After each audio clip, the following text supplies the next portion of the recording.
The 2023 Coca-Cola 600 has a fish included, and we see some tempers flaring, a lot of fantastic racing, and Ryan Blaney snapping a 59 race winless streak to win the Coca-Cola 600. What's going on, guys? It's Daniel, and welcome back to our video.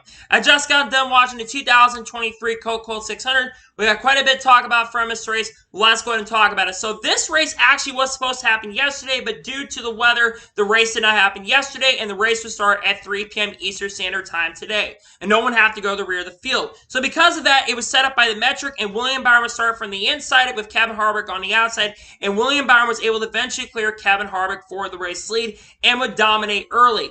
Meanwhile, we saw some really good racing up front. Denny Hamlin had a faster car than William Byron, was able to pass him for the race lead on lap 14. Then eventually, Christopher Bell's car really started coming into play, and he was able to pass Denny Hamlin back for the race lead. And then the competition caution would come out with BJ McLeod getting the free pass. So then all lead lap cars would come down pit road with William Byron winning the race off pit road.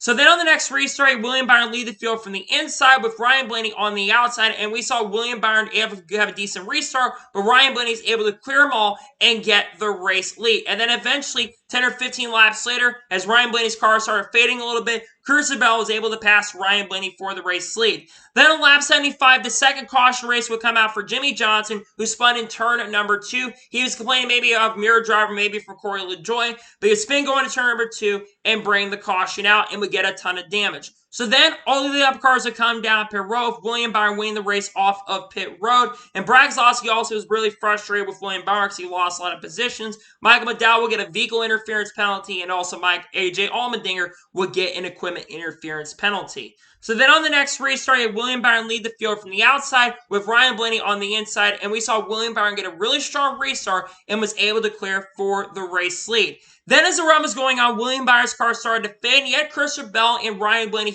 and Tyler Reddick, who were trailing right behind, battling to get up there, and also Denny Hamlin was right there as well. Denny Hamlin or one of the guys tried to make a move on him, but it would not happen. Coming out the final corner, Christopher Bell had a really strong run. He would not get there, though, and William Byron would win stage number 1. Then all lead lap cars would come down pit road with William Byron winning the race off of pit road. Austin Eric would get a penalty for vehicle interference.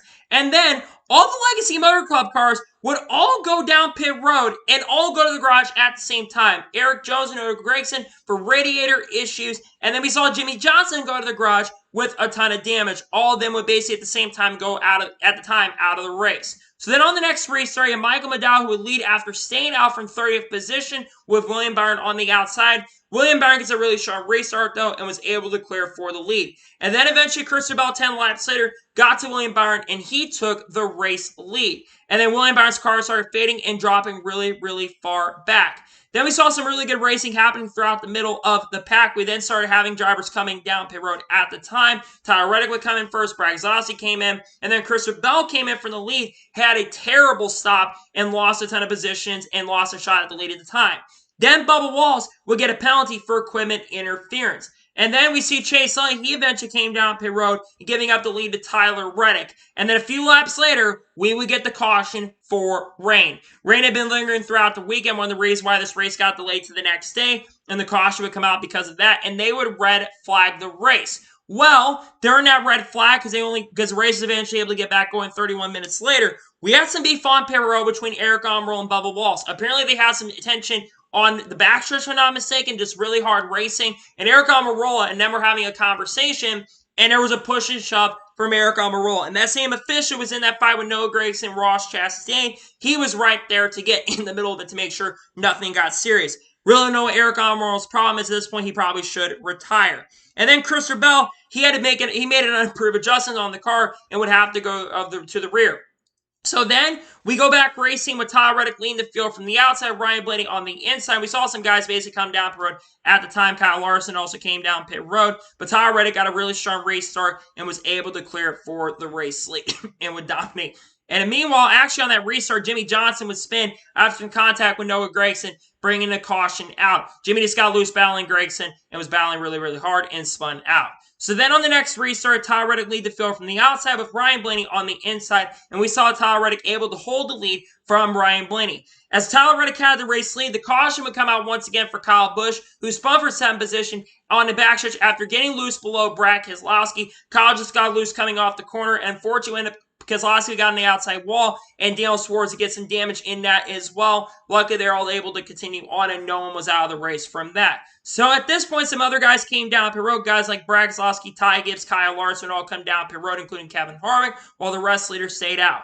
So then the next restart, Ty Reddick lead the field from the outside with Ryan Blaney on the inside, and we saw Ryan Blaney get a really sharp restart and was able to pass Tyler Reddick for the race lead. Then Eric Almirola had a terrible restart as well and dropped far back. A few laps into the run, we would see one of the most controversial moments of the race between Chase Elliott and Denny Hamlin. Chase Elliott and Denny Hamlin were battling 6th-7th position. Chase Elliott got kind of put into the wall by Denny Hamlin, and then Chase Elliott right rears Denny Hamlin down the straightaway, and they both take each other out. Denny Hamlin was not clearly happy after the incident. Chase Elliott kind of didn't take responsibility for the incident. In this situation, this is a no-brainer. I am also a Chase Elliott fan. But this is uncalled for and absolutely ridiculous. And if President has said, just like they did with Bubba Wallace at Las Vegas last year after Ryder and Kyle Larson on the straightaway, Chase Elliott has to be penalized and suspended for one race. But will NASCAR keep that consistent? Who knows? But going back to that, just completely unacceptable, completely dangerous, and absolutely ridiculous from Chase Elliott. And I really do hope that Chase Elliott gets suspension for that. I'm a big Chase Elliott fan, but that was completely ridiculous and uncalled for. And Denny Hamlin's had the SMT data that we're going to discuss later this week. But that was completely uncalled for and unjust. And I hope Chase Elliott gets suspended for that next race. After that, though, we see a little bit of strategy where guys like William Byron, Ross Chastain, Kyle Busch would come down pit road while the rest leaders would stay out. So then on the restart, you had Ryan Blaney lead the field from the outside with Chris Buescher on the inside, and we saw Chris Buescher get a really sharp run and pass Ryan Blaney for the race lead. He would come off the corner, holding off hard chargers Kevin Harvick, and he would come off the corner and win stage number 2. Then we basically go back green to lap 208, basically because Brady Stenhouse Jr. Kyle Busch actually stayed out while the rest leaders came down pit road. Kevin Harvick actually won the race off pit road. As Stenhouse led on the restart with Kyle Busch on the inside, Stenhouse would get a decent restart, and Kyle Busch also got a really strong run. But eventually, we saw Kevin Harvick able to get to race lead with Joe Logano coming up to second. Meanwhile, as Kevin Harvick had to lead, we saw Brad Keselowski pit from 5th position, who had a loose wheel. Then eventually, as the run went on, we saw Ryan Blaney able to pass them all and was able to clear for the race lead. As Ryan Blaney had the lead, we saw Christopher Bell from 5th position end up spinning, just got loose coming off of turn number 4, and was spin into the infield, bringing the caution out, but an incredible save, and luckily no damage came from that. So then, all the lap cars would come down pit road with William Byron winning the race off pit road. Meanwhile, there's some contact on pit road with Mark Truex Jr., Ross Chastain, and Kyle Busch. Just a situation where all cars are really close to each other. No one really to blame for that. And unfortunately, Mark Truex Jr. also got equipment interference penalty. So then on the restart, you had William Byron lead the field from the outside with Ryan Blaney on the inside. And we saw Ryan Blaney get a really sharp restart and able to pass William Byron for the race lead. As the run went on, there was a lot of people talk about could they make it on field. But that would change on lap 275 when Todd Gillen can't come up into Brad Keselowski off of turn number 2. And Brad Keselowski got loose, turning Todd Gillen down to Bettridge. They both end up wrecking and bringing the caution out. That was just a situation where I think it's just a racing deal to me. No one's at fault for that. So then, all lead lap cars would come down pit road with William Byron once again winning the race off of pit road, something he did all night. So on the restart, you had William Byron lead the field from the inside with Ryan Blaney on the outside, and William Byron was able to clear Ryan Blaney for the lead. But eventually, Ryan Blaney, he got a really strong run. He was able to clear for the race lead. Meanwhile, we saw Tyler Reddick jump up to second and pass William Byron, but he would not be able to catch Tyler Reddick. Reddick and Truex were both catching him near the end, but they would not have enough as they battled for him, and coming off the final corner, Ryan Blaney would end up winning stage number 3. So then all lead lap cars would come down pit road with William Byron once again winning the race off pit road, followed by Ryan Blaney and Kyle Larson. So then the next restart, you have William Byron lead the field from the outside with Ryan Blaney on the inside, and Ryan Blaney is able to pass William Byron for the race lead. There's basically a two-man horse race at the time between Ryan Blaney and Tyler Reddick. But Tyler Reddick would get loose coming off of turn number 4. He would go through the grass and have one of the most incredible saves I have ever seen and lost a lot of time, but luckily he was still in contention. One of the most incredible saves I've seen as a fan in a long time. Just absolutely amazing. So then we start seeing pit stops at the time of Michael McDowell coming down pit road, but he would bring the next caution out with 57 laps to go, with him having a tire come off his car and basically the tire falling off the car. The sticker, it was not untied properly, and that would bring the caution flag out. So then we come back down pit road with William Byron once again winning the race off pit road, with Tyler Reddick being in second position and Ryan Blaney dropping to fourth. So then on the next race start, you had William Byron lead the field from the outside with Tyler Reddick on the inside, and we saw William Byron get a really strong restart and able to clear for the lead, as Tyler Reddick would lose a ton of positions and drop pretty far back. At this point, we see Kyle Larson also get up to second. And then with 43 laps to go, we saw Kevin Harvick get loose coming off turn number 4, gets really tight, and gets into Tyler Reddick and spins himself out through the infield, bringing out the caution. Just on Kevin Harvick, unfortunately, just got a little airtight, got loose, and would bring the caution out. So then we see a little strategy where Zane Smith would stay out while everyone else came down pit road. And just like the last time, William Byron once again win the race off pit road. So then on the next restart, Zane Smith lead the field from the outside with William Byron on the inside, and William Byron was able to clear for the race lead. Then we saw some contact down the backstretch between Ricky Stenhouse Jr. and AJ Allmendinger, and that would end up spinning AJ Allmendinger out going into turn number 3, and Joe Logano unfortunately got some damage. That was on Stenhouse being way too impatient, and that would bring the caution out once again. Then we go green once again with 30 laps to go. William Byron lead the field from the outside with Ryan Blaney on the inside, and we saw William Byron get a really strong restart. But then we see another caution come out for Austin Cindric, who had wrecked down the backstretch, got loose, and spun really hard inside wall, bringing the caution flag out. And then we go back racing once again on lap 375, and we get the final caution today with William Byron basically having a lead at time, but then Kyle Larson got loose going into turn number 1, spinning out and collecting a bunch of cars. Larson just got loose going into turn number 1 and brought a lot of cars involved. This included Christopher Bell, Joey Logano, and Ty Gibbs. They all ended up getting a ton of damage. I think Suarez might have got some damage in that as well, and this would take Kyle Larson out of the race. Just Larson made a mistake. He just got loose. Nothing you could do there. And then we come to the final restart of Ryan Blaney lead the field from the outside with William Byron on the inside, and Ryan Blaney is able to get a really strong restart. He would hold the lead for a little bit. William Byron at times is really trying to close in to get to Ryan Blaney, but it would not be enough for William Byron and Mark Truex Jr. to close. And coming off the final corner, after 59 races, Ryan Blaney finally comes off the corner and ends a 59 race winless streak and wins the 2023 Coca-Cola 600. After the race, we saw him going up into the grandstands and do what Joseph Newgarden did at the Indy 500 and went to celebrate with the fans, and he was overcome with emotion. Look, I am so happy for Ryan Blaney. It has been a long time since he has won a NASCAR Cup Series race. Technically, he did win the All-Star race last year, but that was not a points-paying race. This is his first points-paying win since Daytona in 2021. And he had the best car today. And a lot of times that Ryan Blaney's had the best car, he's not been able to capitalize. And we've seen Ford struggle this year. So I didn't think Ryan Blaney was going to be a factor. But they made that car really good. They were good at short runs and eventually were really good on the long runs. And today, they finally capitalize on the deal and get that first win. Huge congratulations to Ryan Blaney. Well-deserved win. And is locked into playoffs as well. Becomes, I believe, the 10th driver this season to lock their way into the playoffs. Massive congratulations to him on picking up the victory. So now we'll go ahead and take a look at the race results, and I'll give you my score of tonight's race. So Ryan Blaney picks up the victory. William Byron finished second. William Byron had a really strong car all day. That pit crew really was a big factor why he stayed up front all day, because the car kind of faded as the run went on. But still managed to hold in the top 5 a lot of day, led a lot of laps, and gets a very strong second place finish. Great run for William Byron. Mark Truex Jr. finishes third. Great rebound for Mark Truex Jr. today. Mark Truex Jr. probably got a top 5 car capable of maybe winning this race early, but kind of faded as the run went on. But still a very solid top 5 day for Mark Truex Jr. Bubba Wallace finishes fourth. His car was kind of iffy most of the day, but they made that car better. They came into pit road, played a strategy near the end, and it really paid off. That is technically his 4th straight top 5 finish if you count the All-Star race. 2311 Racing is firing on all cylinders, and I think Bubba's going to win some races going forward. A really awesome day. He did have some tension with Eric on World that we're going to talk about later this week, but nonetheless, a very fantastic day for Bubba Wallace in 4th place. Tyler Reddick finishes 5th. Reddick had one of the best cars today. He really was one of the 2 or 3 best cars. Was up front, led a lot of laps today. Kind of faded a little bit near the end, but nonetheless gets a very solid top 5 finish. Great run for Tyler Reddick. Kyle Busch finished in 6th, an incredible comeback for Kyle Busch today as well after the spin. Kyle had a top 3 car at points in this race, kind of faded a little bit near the end, but gets a really awesome 6th place finish. Great run for Kyle Busch. Ricky Stenhouse Jr. finished 7th. Stenhouse had a great day today. Ran top 10, top 15 all day long. He's definitely legitimately a driver who's going to be really strong, I think, in the playoffs at times this year, as he's been really good so far this year. A great top 10 once again with 7th place. Chris Buescher finishes 8th. I'm not really sure what happened to Chris Buescher because he was really good in the beginning of the race. Kind of faded in the middle, but rebounds to finish in the top 10. Great comeback for Chris Buescher.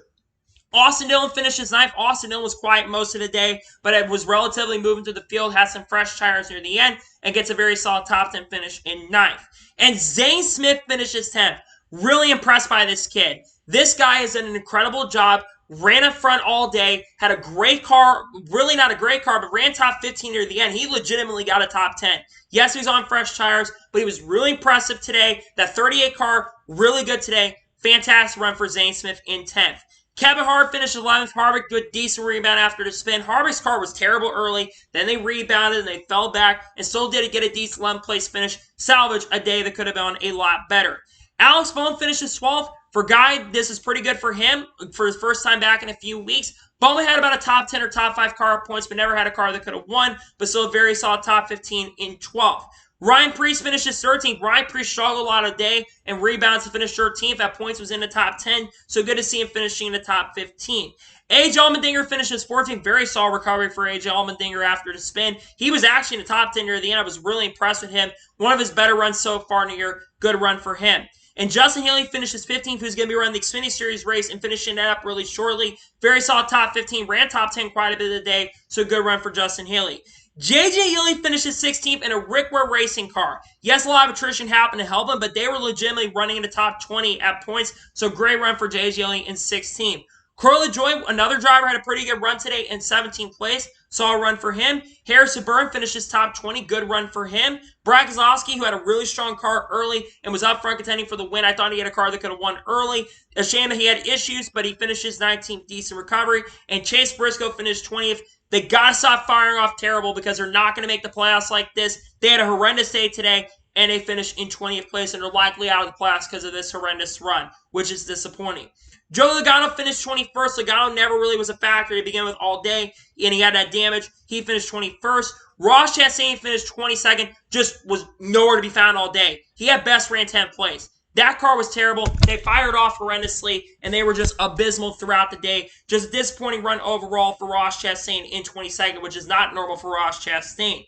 Daniel Suarez finished 23rd, was better than Chastain most of the day, but they got in the wall late in the race and cost themselves a good run in 23rd. Christopher finished 24th. Eric Almirola finished 25th. Ty Gibbs was really good all day. For the most part, got some damage in the Larson wreck. Finished 26th. Ty Dillon finished 27th. Michael McDowell finished 28th. BJ McLeod with a top 30, finished 29th. Kyle Larson finished 30th after wrecking out. Larson was struggling in the beginning, made up some ground, and wrecked out near the end. Austin finished 31st. Eric Jones finished 32nd. Todd Gillen finished 33rd. Chase Elliott finished 34th. Denny Hamlin finished 35th. Noah Gragson finishes 36th. And Jimmy Johnson finishes last in 37th. So now let's talk about the overall race as a whole, and I'll give you my score for today's race. Once again, the next-gen car delivers on the mile-and-a-half tracks. This race, for the most part, was completely outstanding. Now, the ending was a little bit anticlimactic with the last 10 or 11 laps, but sometimes you're going to have those anticlimactic endings. But outside of that and some of the wrecks in the middle, I thought this race overall was very, very good. I'm going to give today's NASCAR Cup Series race for the Coca-Cola 600 overall a 9.5 out of 10. I would have given this race a perfect score if a little more would have happened in the middle portions in the end, but I thought this race was absolutely outstanding, and the best driver won, so I can't be mad about that. My score is a 9.5 out of 10. Also, need to talk real quick about Fox. Terrible coverage today. So many things that they missed. They missed a bunch of cautions today, a bunch of battles for the lead, a lot of lead changes. It was hard to watch the coverage today. It got better as the race went on, but their coverage today was not very good, in my honest opinion. So, that is going to be for today's NASCAR Cup Series race review for the 2023 Coca-Cola 600. I want to thank you guys for watching. Please like and subscribe to the channel. Notifications on so if I win a video does go live on my channel. Follow me on Twitter, Facebook, and Instagram, and support me on Patreon as well. Links description below with that, and comment your thoughts below on tonight's Coca-Cola 600. What are your thoughts on today's race? Let me know below. Let me know your score in the comments below. And congratulate Ryan Blaney on winning the 2023 Coca-Cola 600. Let me know your thoughts in the comments below. Tomorrow on the channel, there's not going to be a news video on the channel. There's going to be the 2 race picks videos on the channel. First, the Truck Series race picks for Gateway is going to drop, and then, of course, we'll have the Xfinity Series race picks for Gateway as well. Then Wednesday, there's going to be a massive NASCAR news video and probably 2 NASCAR news days, as we're likely going to, if there's any penalties for Chase Elliott coming or not. And then a lot of other content dropping throughout the week as well, as we're going to be at my home track at Worldwide Technology Raceway. Unfortunately, I'm not going to be there this year. So anyways, like I said, I want to thank you guys for watching today's episode, and I'll see you guys next time for more great, awesome NASCAR content and other motorsports content on the channel like this. Take care, everybody.